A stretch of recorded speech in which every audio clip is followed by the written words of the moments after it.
Why not? So thanks for joining. This is a CR60 event featuring Paul Jarvis. I'm your host, Nancy Russo.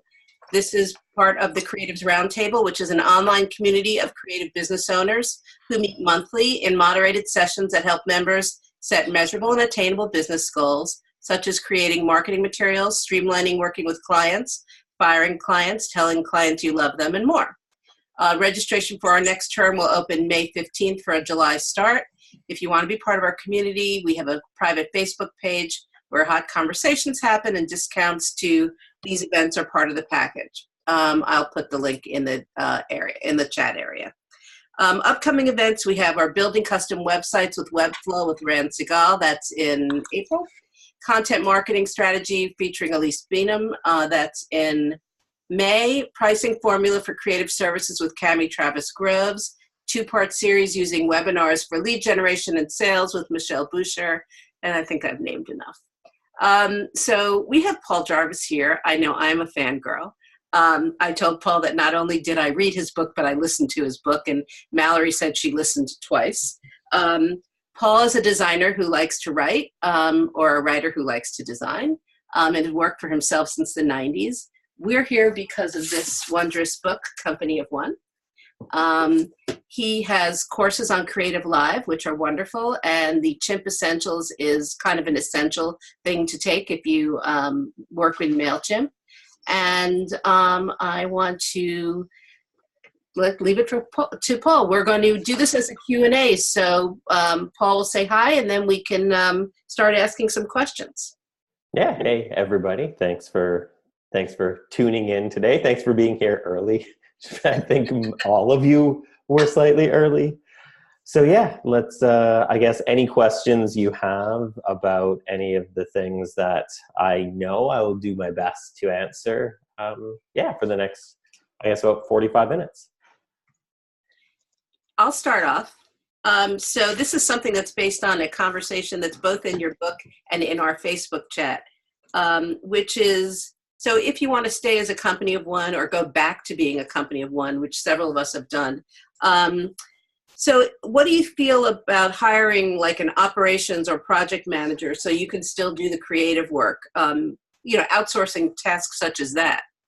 Yeah, I mean, in the book, and I don't expect everybody to have read it, but in the book, I kind of define a company of one as a business that questions growth instead of moves towards growth as the next logical step to success, because I don't think that that's the case. I think if you have business success, you don't necessarily need growth. You should have the freedom to choose whether or not you want to grow. And I think for a lot of us, it might make sense to have an operations person. I mean, my business isn't literally a one-person business, even though I consider myself a company of one. I have different people that I work with that do tasks that either I don't want to get better at, which is a big one, because I don't want to get better at accounting. I'd rather just pay my accountant. And I feel like that's money well spent. Same with legal. I don't want to go to law school and become a lawyer. So I'm just going to hire a lawyer to do all of my contract and compliance stuff.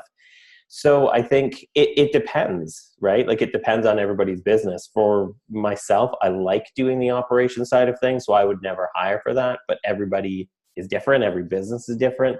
So I think it more depends on like what you want to do, what you want to get better at, and where you want to focus. If you want to focus on things that aren't on the operations side, then yeah, I think that could totally make sense.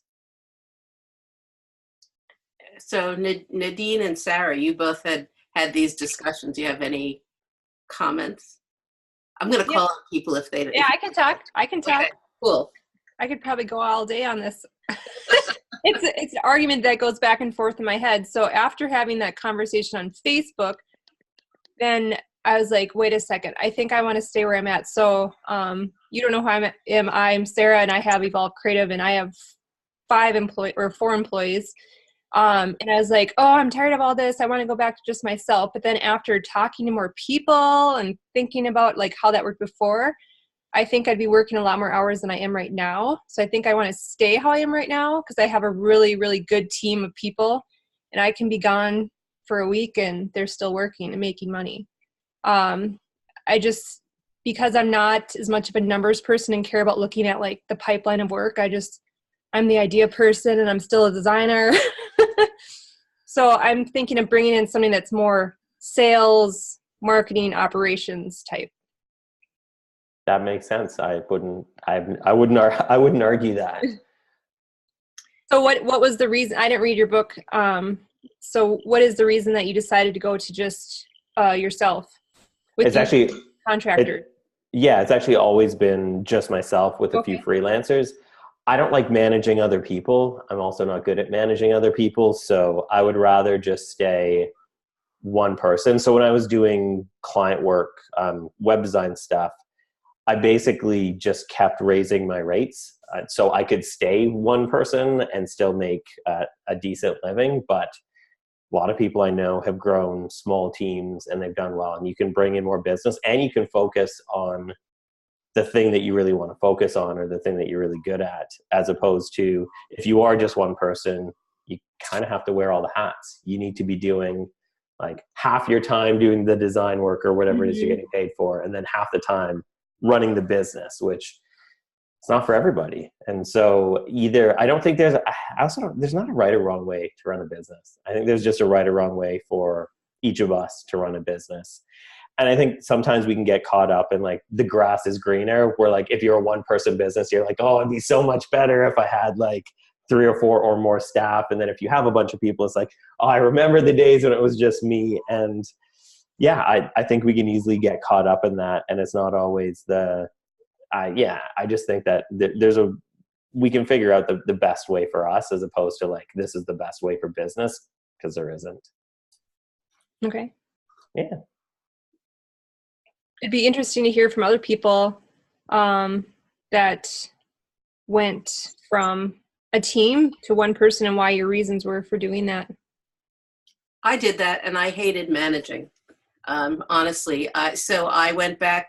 I had an office with people in it, and I was billing a lot of money, and I had a lot of headaches, and I seemed to be yelling all the time at home.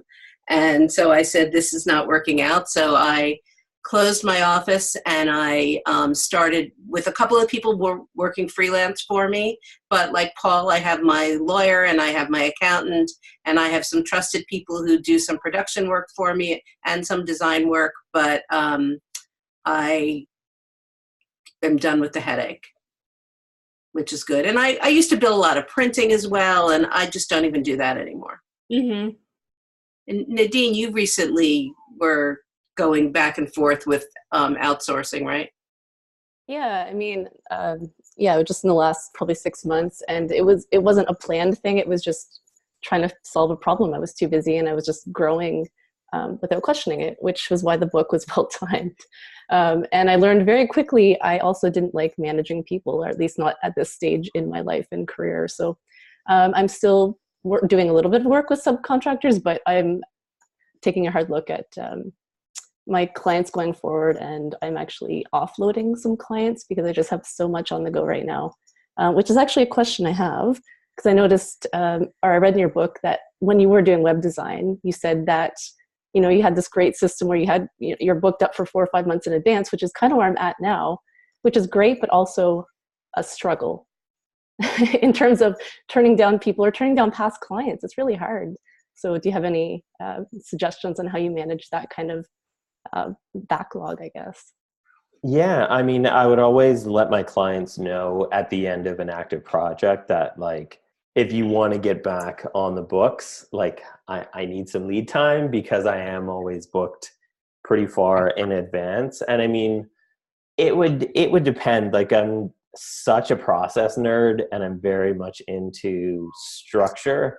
But at the same time, like, if a client that I worked with for 12 years was like, hey, can you just update this one graphic for me? I'd be like, yeah, okay. Like, let's get this kind of done. So it was kind of a bit of a juggle, because there's times where it's like, well, I got to turn down this work from somebody that needs it soon. And I mean, that's just part of not hiring to fill the gaps in the business. And that's a downside. But for me, it was always like, if I'm just one person, like you, I don't have to manage other people. I've hired subcontractors in the past and been burned by a lot of them. It's really hard to get people to feel ownership on projects that they don't necessarily own, where they're just employees or they're subcontractors. And I didn't find a good solution to that. So I was just like, okay, I'm just going to do the work that I can do, niche down as much as I can into an industry that can generate enough revenue for what I want to bill at, and just focus on those types of projects where it was like, if you're hiring me, you're getting like this specific type of work. It's going to take about this amount of time. So it was very like structured, and that definitely worked for some people. But yeah, I ended up turning away some clients that I really enjoyed working with. And that was just part of it. Tara, you had a question? Yeah. Hi, Paul. I'm a huge fan of yours, like Nancy. I'm a student of the creative class, and I love your Sunday dispatches, especially this past week. Thank you. But I was just curious, and I guess for the whole group too, I think we're all struggling with this idea. I mean, I absolutely I don't want to run a team, but I've even struggled just with subcontracting here and there just to help me out. I hate managing people, like a lot of us do.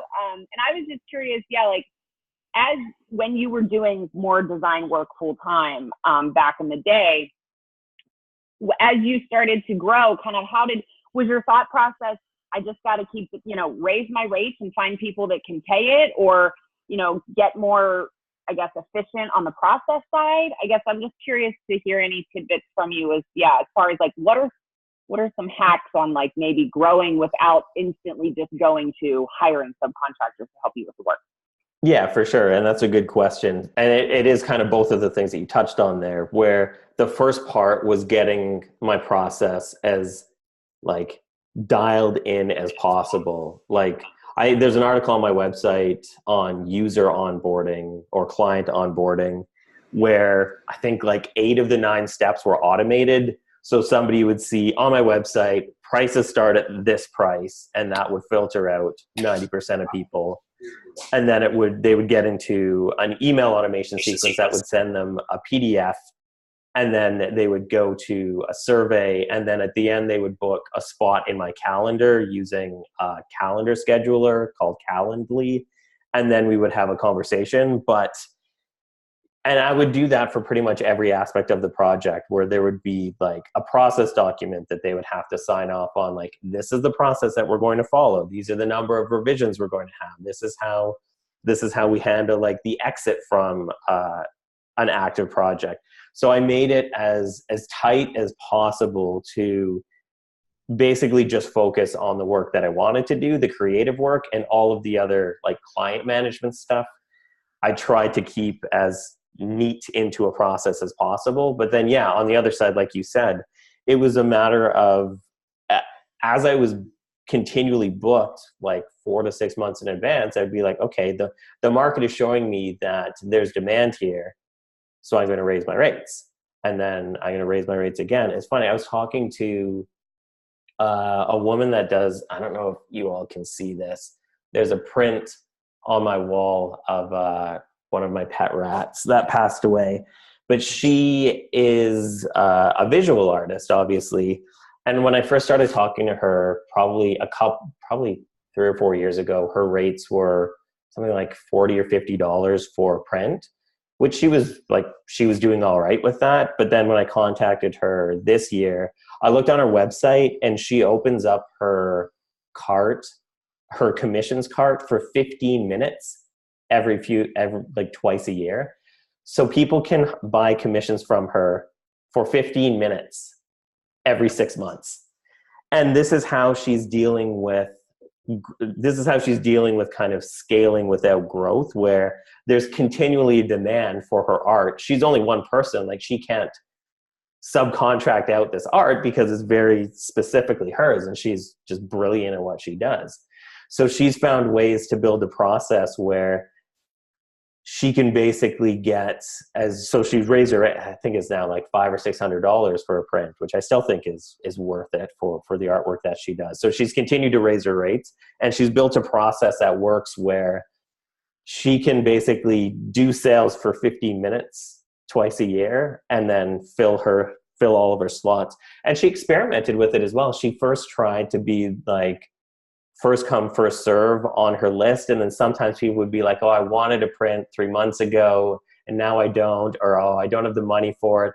And it just became way too unwieldy to manage. And now she's just like, it's a free for all. Anybody that wants to buy a print has 15 minutes to do so.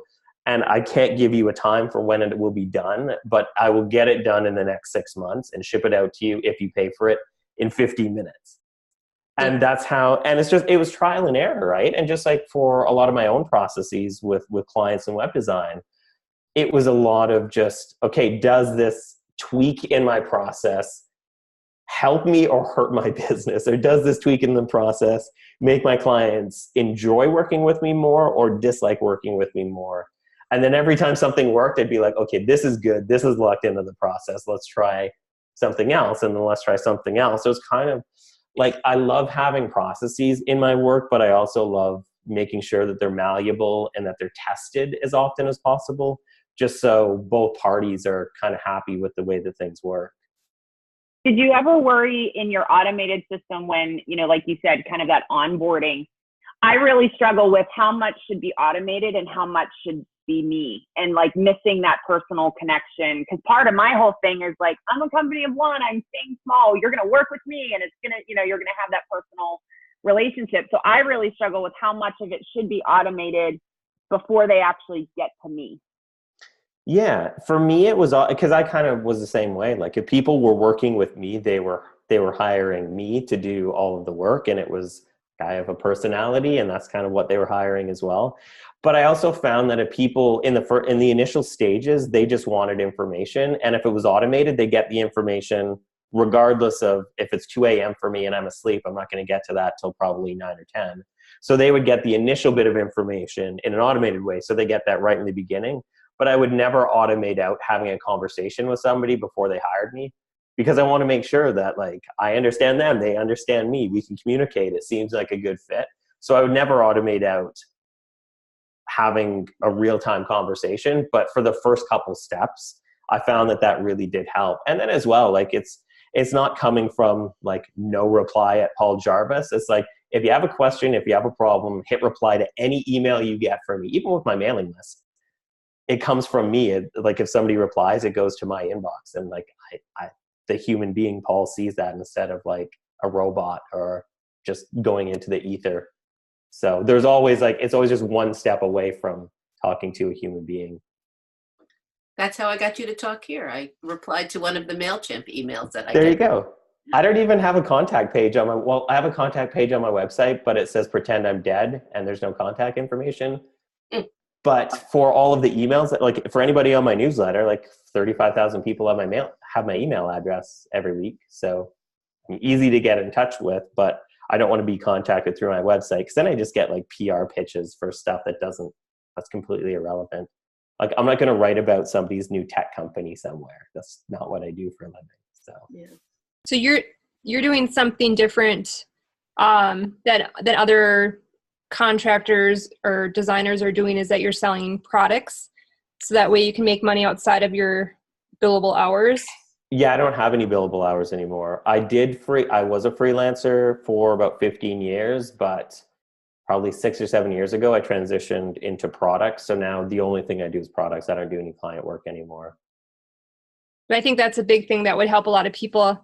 I went to South by Southwest last week and got to listen to a speaker on consulting. He was teaching a workshop on that, and he was by himself now just doing consulting. But he mentioned, breaking down the hours, how much money you want to make at the end of the year. And okay, well, it can't be all billable because that's a lot of hours to work. So then he had other services providing that were products. Like online courses, online courses are really popular now. Yeah, I mean, for me, it was just, I got to a point where the demand outweighed the supply that I could provide for people. Like it was just getting ridiculous, the demand that was there. And I honestly didn't want to grow my business. So I figured, okay, if people want this information from me, how can I offer it in a way that scales from one-to-one relationships with client services to one-to-many, just products. And so I started trying to solve problems for the clients for the potential clients that wanted to hire me with products. So one of the first things was a book on how to work with web designers or how to get the most out of a web design project. Because then a book can scale infinitely. Like if 1,000 people want to buy it, I can't work with 1,000 people in a year. I was working with like 10 to 15 clients a year. So I could scale it that way. But it did take, so the first point there is that it took me probably 2.5 years to go from full-time client work to full-time product work.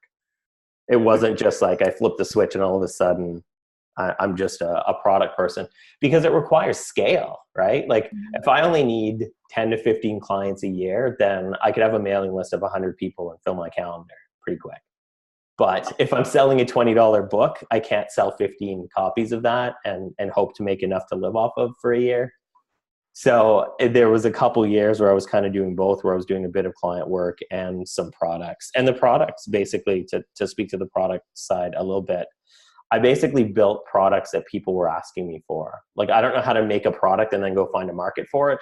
I know how to listen to what people are asking from me and then go build it. Like one of the first courses that I made, actually, no, it probably was the first course that I made, was a course on the business of freelancing, because I was getting dozens of questions a week from people saying like, I know how to do design, or I know how to write, or I know how to do development work, but I don't know how to run my business. Because a lot of us, like, there aren't really that many good courses in school that teach you how to run a freelance business. A lot of us just flail at it and then learn through the school of hard knocks. So that was one of the first courses that I made. And that had a built-in audience of people who were wanting it from me, because I was getting dozens of emails a week from people saying like, hey, can you answer this question about freelancing or this question about freelancing? And I was like, I can't scale me answering individual questions on email, but if I make a course, then I can just say like, the answer to that is in this course. The answer to that is in this course, kind of thing. So that's kind of where the products came from, for me at least. Laura? Sorry, I had to unmute myself. Thank you so much for being here with all of us. I really appreciate it. Cool, thank you.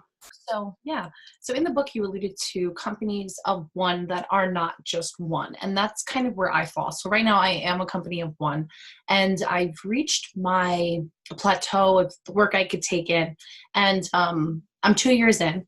So I'm working with my coach. I feel it's almost, raising the rates for the quality of the work that's going out. I'm kind of in this flux. But besides that, could you speak a little bit more to keeping that company of one mentality with a team? So I have two girls that are going to be joining me. They're going to be a 1099 basis, about 5 and 10 hours a week, starting on the 1st.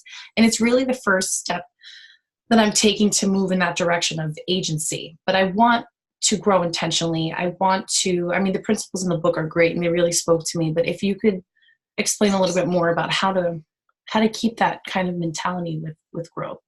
For sure. And congrats for being where you're at in 2 years. That's pretty awesome. Thank you. Yeah. So I think, I can't remember if it's chapter 8 or 9, where I was talking to a guy named Marshall Haas, who has basically kept the company of one mindset in his business, Need Want. They sell iPhone cases, like silicone iPhone cases. And he basically, and what he said on the question that you're asking is probably the best answer I have, is to grow when it's too painful not to grow. Like and the good example that he had, I don't remember if it was in the book or not. It was in the interview that I did with him, and not everything from the interviews made it into the book. But he was talking about how he had an accountant on a freelance accountant for about 2 years before he hired them as a CFO, because he realized that their billable hours were exceeding what their salary would be. And he was like, okay, this doesn't make sense to keep this person as a freelancer. I obviously need somebody full-time doing the finances. So, and his team, I think, is only like 10 people, maybe it's a bit less than that. And so he basically hired somebody full-time. So I don't know the lingo for the States. I don't know what a 1090 or 1099 is. Is that full-time or is that freelance? That's freelance. Okay. Yeah. So, I think the step that you're taking of hiring some people freelance to start is good. And then if you see that you need these people like basically every week of the year pretty much, then it's like, okay, well, maybe it would make sense to bring them into the fold as full-time employees, and then start to figure out like, okay, now I have to do the HR stuff with like, Right. yeah, like paying for some of the things outside of just what they're charging you. But yeah, if it's too painful not to hire them as employees in terms of like the money you're spending, or if they sometimes have to work on other work because they're freelance and you don't technically own their work 40 hours a week, then it's like, okay, maybe they should be brought on, and maybe you should grow your company of one to a couple more people. Okay. Yeah. Thank you. No worries. Any other questions? Gina? In there. Hi, Paul. I'm a Hi. creative class student as well, and a fan, and I'm nervous to ask you a question. But I read the book. In the prologue, you start to talk about how a company of one isn't necessarily a freelancer, how trading time for money isn't really the principle that you were trying to get across. But then in the first chapter, you referenced Tim Fishburne, who is the illustrator who I think, from what you wrote, is basically kind of doing that. So are you saying that kind of business, where you're trading the time for money, is that not really sustainable long-term, or is it just has to be in a certain way? Yeah, so I think it is. I mean, I did it for 15 years. I think it's definitely sustainable. I just think that, and the way a few people have asked me about this, and I don't think I did the best job explaining it in the book, which I should probably write an article about, which is my style. I write something and then I can't change it, so I'll write more articles about what I wish I changed in it. It's kind of my style. For anybody that's on my mailing list, I think it was 2 weeks ago, I talked about a mistake that I made in the book that I wish I hadn't have. But yeah, so for that, I think that a lot of the point I was trying to make that I didn't make was that a lot of freelancers don't treat their freelance work as a business, or they treat it as a business second, where they're so caught in the weeds of the billable work, or they're so caught in the weeds of doing the client work that they neglect to work on their business because they're too far in their business. And I think that is a difficult place to be in. And I don't think that really encapsulates the point that I was trying to get across with being like a quote unquote company of one. And Tom is a good example of somebody who does service-based work, who is a company of one, because he spends a lot of time on the business side of things as well. So he's not like feast or famine where he's like working super hard on a project. He delivers it, then he goes out and looks for more work, and there's gaps in his income. He's always doing some business work and some client work at the same time, and his wife actually does a lot of the project management and the business side of things because she's really good at that. So there is a way to do it. And I think that client services are infinitely sustainable, which again, I don't think I got that point across that well in the book. I'm like the worst salesperson for my own stuff. But I think that it is sustainable, and I think that the only reason why, and it was hard for me to actually leave freelancing, to be honest. Like I got to a point where I was really in demand. I got to a point where I was friends. Like I'm still friends with some of the clients that I worked with at the end of things because and I still feel like not really ownership, but I still feel like I really want them to do well. I want their website, even if I'm not doing it, to still look really good. I want their business to succeed. And it was hard to and it's easy to build those relationships when you're only working with like a dozen people a year. Whereas now I feel like I have a pretty good sense of who most of my customers are. Like even in this, like I recognize probably half the names in here because like we've communicated on email or on Twitter, or I've seen you in the Slack channels. But it is more difficult to have like 14,000 students as opposed to like a dozen clients. So I think that there is this push, at least that I see nowadays, where everybody's like, oh, you need to get into products. Like products are the next big thing, or you need to sell courses or do webinars. And it's like, you can, and I've definitely done that, but I don't think it's necessary. I know a lot of freelancers who wouldn't be suited, and by their own admission, to do that kind of thing, and they do really well. with client work. Yeah. So yeah, I should have written that part a bit better in the book. I prefer the client work, and Nadine actually put something in our Facebook group about wanting to serve less clients better, I think was how you said it, something like that. And it resonated with me. Nadine, I didn't. Well, that may have actually been from the book. I don't know. To serve fewer clients better is what I took from that.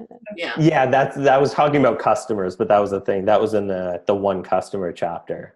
But yeah, I think that's true. I think that, yeah, and you're smart to apply that to client work because it totally does apply. It's hard to just like churn out projects and clients because you can't focus on, like when I was doing freelance work and I focused on the relationships, that always benefited me long term in my business because I had a couple clients that hired me for like 12 to 15 years in a row. It's like if I was always keeping in touch with them, I was always seeing how they were doing, I was always kind of like checking in with them. Then at the beginning, I was like, oh, if somebody wants something from me, if somebody wants to hire me, they'll reach out. That's not really the case. So when I started to reach out to people and be like, hey, I just wanted to see like how things were going with your business and if there's anything I can do to help. Anytime business was slow and I sent out a couple emails like that, I'd fill my calendar. So I find that too. It just happened this week. I just awesome. reached out to someone for renewal on their web hosting, and it was, oh, and by the way, I need XYZ. And it happens, I'd say 9 out of 10 times I do that without me intending to get work. But yeah, exactly. Thank you. Yeah, no problem. It's a good system to have to just reach out to existing clients that you enjoyed working with. Don't do that for the clients you don't. So, Kara? So my question is, in this group, we talk a lot about the need to market ourselves and intentionally find the work we want to do. And I'm about halfway through the book, and there was one portion where you were talking about the opposite of so much of your work came from referrals. And one of the reasons we talk about why that isn't necessarily good is because you have less control of the work that comes to you. So I was just curious to hear you talk more on that aspect of it. yeah, so like I was just talking about, I think that a lot of times we can treat referrals as a passive source of work where we're just like, let's see if anybody, like, let's refresh our inbox. Let's see if anybody has referred somebody to me today. And that is difficult because it's really hard to rely on that because it's like, I don't know when somebody's going to refer me. But if you're active about that, so at the end of every project, for clients that I liked working with, again, I'll always caveat it with that, I would ask clients, like, is there anybody that you know of that could benefit from working with me? Or send emails, just like sending follow-up emails, like, hey, how's your business going? And is there anything I can help with? I would also send emails seeing if people had referrals. So I would treat referrals, like, yes, referrals were the bulk of my like new business, but that was never passive for me. I was always like checking in with existing clients, like, hey, is there anybody that you know that could benefit from working with me? Or at the end of projects asking that, or even putting it out to my mailing list. My mailing list in the beginning was more focused on client work than it is now because I don't do that anymore. But I would say in my mailing list, like, hey, look, and I would use scarcity as well, which seems kind of slimy, but if it's honest, I don't think it is, because if you only have if you can only take on a finite number of clients every month, then you have built-in scarcity for your services. So if you tell like your mailing list, and at the time my mailing list was like 60 people or 100 people, like it was super tiny because it didn't need to be big. And I would say like, hey, look, I have 2 spots coming up in 3 months. I book it on first come, first serve if you sign a contract and give me a down payment. Mm-hmm. And so I was always kind of doing active things to get referrals. Or if you know anybody, I have 2 spots in my calendar coming up. I fill those first come, first serve after I get a contract and a down payment. So it was always, I think a lot of times people are like, oh, referrals, they're so passive. It's like, you can make them active. You can like really focus on word of mouth, because that is still that's the most powerful thing for getting work is word of mouth. The internet can facilitate that in a better way if we kind of treat it like that, as opposed to just like, let's refresh my inbox. Did anybody refer me today? Nope. I'll check again tomorrow. Hopefully that answers your question. Yeah, thank you. Awesome. Crystal? Okay, so I want to speak to the challenge of being a creative working from home, and as a mom, I have a parent, like kids to manage and all this juggling, right? And I just know I can walk down the street and ideas are just hitting me left, right, and center. So there's always this challenge on focus. And sometimes I take on a lot, and there's the reason that I'm in this business instead of working for somebody. I don't like being told what to do. And I do enjoy, there's the thrill, the roller coaster, right? Or the up and down. And I've been doing it for over 20 years and I'm kind of tired. And I think you spoke to a lot of good points as far as ways to keep some consistent business. I'm trying to wrangle my idea of how to actually approach my clients that I've been working with for the last 20 years into a more regular way. But I mean, is there any other kind of tips that you might have for someone who's so sporadic? Yeah, I mean, it's difficult sometimes to, I mean, the type of people that we all are that draw us to this type of work, it can also be a bit detrimental sometimes. So for me, hold on, I think my lights are turning on. There we go.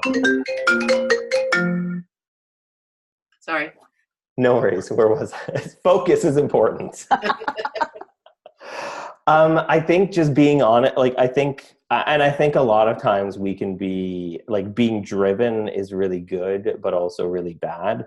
I think we need to be on, and this whole, I don't know, like I like the whole like productivity movement, but I also think that it makes us feel like shit if we're not being productive, which it just doesn't seem like that's a good thing. So I think we have to be honest with ourselves about like, okay, how much is realistic for me to get done in a day? And how can I not beat myself up if I'm not working all of the hours all of the time? Right? Like, this is a marathon. Like, I mean, Crystal, you've been doing this for as long as I have. Like, it's a marathon. It's not a sprint. Like, if you tried to sprint a marathon, it wouldn't work. Like you just can't do that, even if you're Usain I just Bolt. crash and burn, and then kind of exactly. So I think just like you would give a client like a timeline and a schedule that they have to follow, do that for yourself. Like, give yourself like, this is how long it's going to take me to do the work. This is the pacing I'm going to have from start to finish. I don't need to feel guilty if I'm not working on this, even if it's like for myself, I work probably 4 to 6 hours a day, because if I try to work more than that, I'm not productive and I don't really get very much done, and I'm just spinning my wheels or watching videos of rats on YouTube. And it's like, that's fun, but I would rather just like step away from my computer. Yeah. So, and then not feel guilty about it. And it's difficult. Like, I struggle with that as well. And I think just finding ways to not feel bad about not being productive all the time, because we're not robots, we're not machines. That recharge time of not being productive ultimately helps us for when we need to be productive anyways. So, yeah, it's tough. I have the same problem. Okay. I guess it helps when you know you're not alone. Yeah, there you go. Wendy, did you have a question? I do.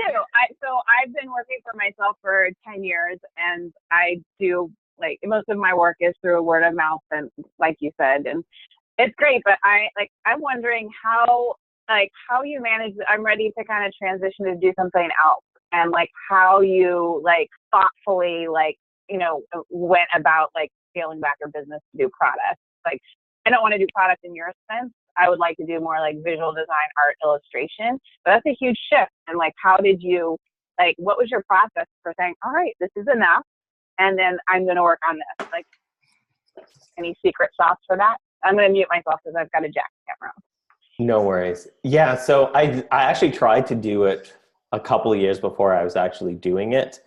And the secret that I found that worked for me was that I basically put myself as a client in my calendar. Because if I wasn't in my calendar, like if something's not in my calendar, I don't have an assistant. So my calendar basically is the boss of me.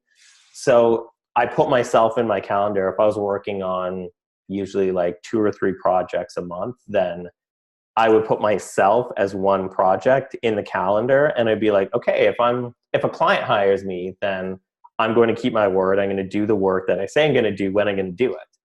And so I treated myself as a client, because otherwise I was just like, oh yeah, I'm going to write a book. And it's like, I never have time to write a book because I'm always doing client work. So I'm like, okay, I'm a client now.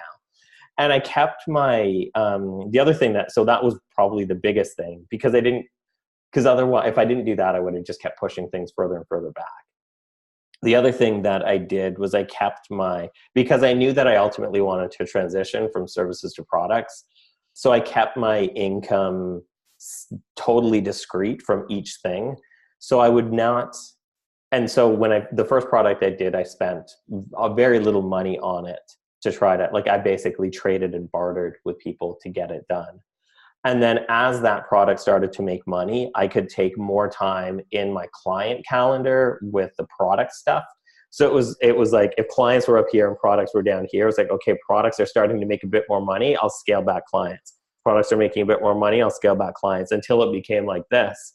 And I was like, okay, I don't actually need to do any more client work because the products are making as much money. And the other thing was that I was always, the aim was to make as much or more money with products working less time. Because if I was working more time to make more money, I'm not really making more money, and that's not something I want to do anyways. So those are the things that I did. But like I said, it took me about 2.5 years, and I was kind of sad to let go of some of the clients that I had because I really liked working with them. And I felt like I was involved in their business succeeding in some little way. And I was like, I don't want, it's hard to give this up. It was hard to stop working with some of those people. So a few of them I held on to a little bit longer than I should have. I have the same problem. I have these relationships with people now that I'm like, I like them. I want to help them. It's hard to say no to your friends, these positive people in your life, Yeah, I tried my best to find people to refer them to that I very hardcore vetted to make sure that they were a good fit and they were going to do the work. I still check in on probably about half a dozen of my clients that I had that I stopped working with years ago, but I'm still like, how's everything going? How's business?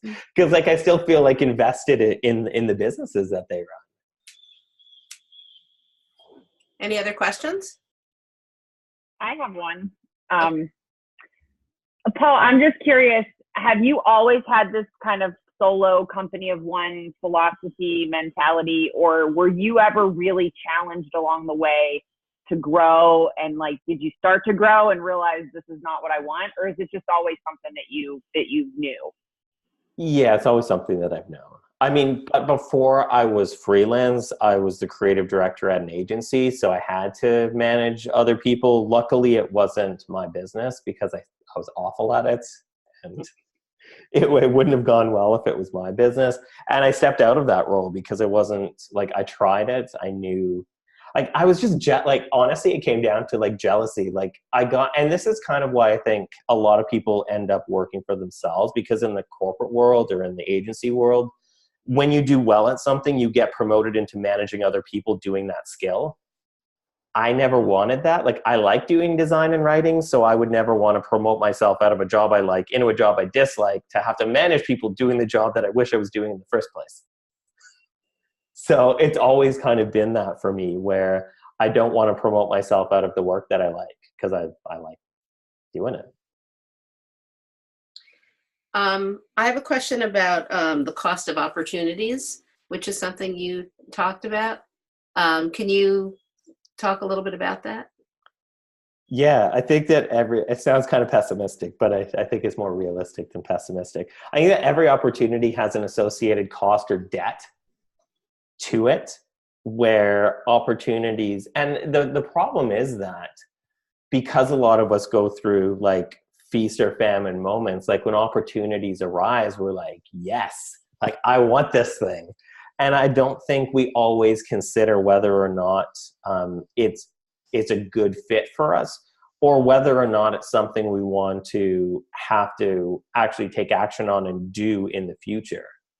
And so sometimes potential clients would come along and they would have enough money to pay the rates that I charge, but if they weren't a good fit, or they were bad with communication, or they didn't want to follow the processes that I had, it was good that I turn them down if I was able to turn them down. I mean, that's the thing as well. Sometimes you just got to take the opportunity that's in front of you because you need to pay your mortgage. That's just That's the way things work. But I think if you do have the choice, and this is why I think that business success is the freedom to choose as opposed to growth at all times. I think that if we can set ourselves up to be in a place where we can have the freedom to make those decisions, like what is right or not right for my business, what opportunity makes sense for me to take, or what opportunity makes sense for me to turn down now, so I have the space to take on an opportunity that might be a good fit. And the best example for this that I have for myself is speaking.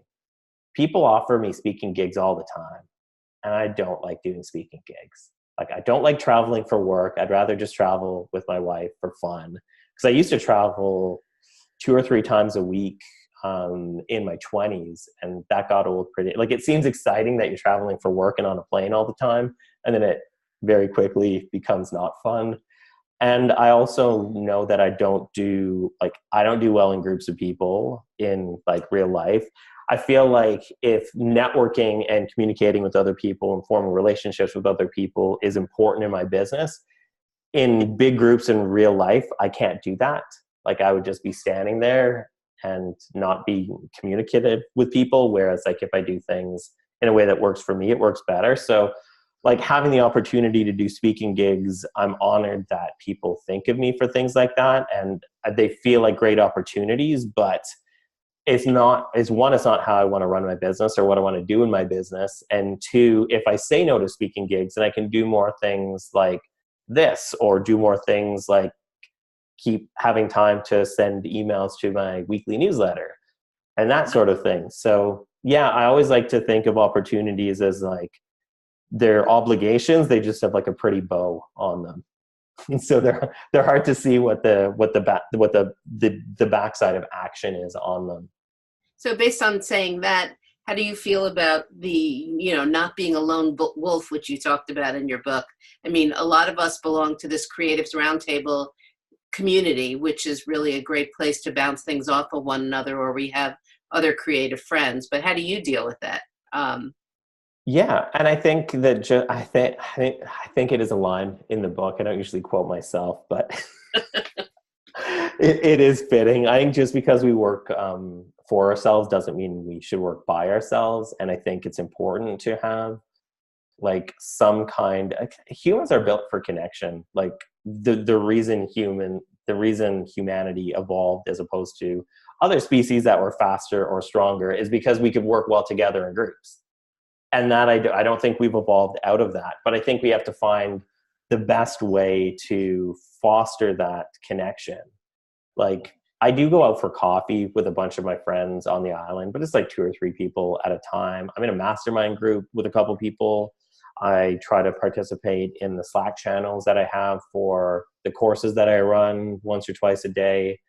I talk on Skype or Zoom with a few people a couple times a year that I'm just like, there's no, like, we're not trying to get work off of each other or work together. They're just doing similar things. Because I think it's also hard. Like, the type of work that we all do, not everybody gets or understands. So it's good to have people in our lives that get and understand the work we do, because we need that empathy that goes both ways. So I think just in doing things like that, whether it's a group like this or a private mastermind or just getting together with a couple people in your area-ish, I think is ultimately helpful. Yeah. Well, I want to thank you for this time. I've really enjoyed it. I think everybody else has as well. If you haven't finished the book, finish it. It's great. And I will see you on the Slack channel. Thanks. Okay. Thanks everybody for spending time with me and everybody else today. I really appreciate it. So cheers. Thank you. Thank you. Thank you.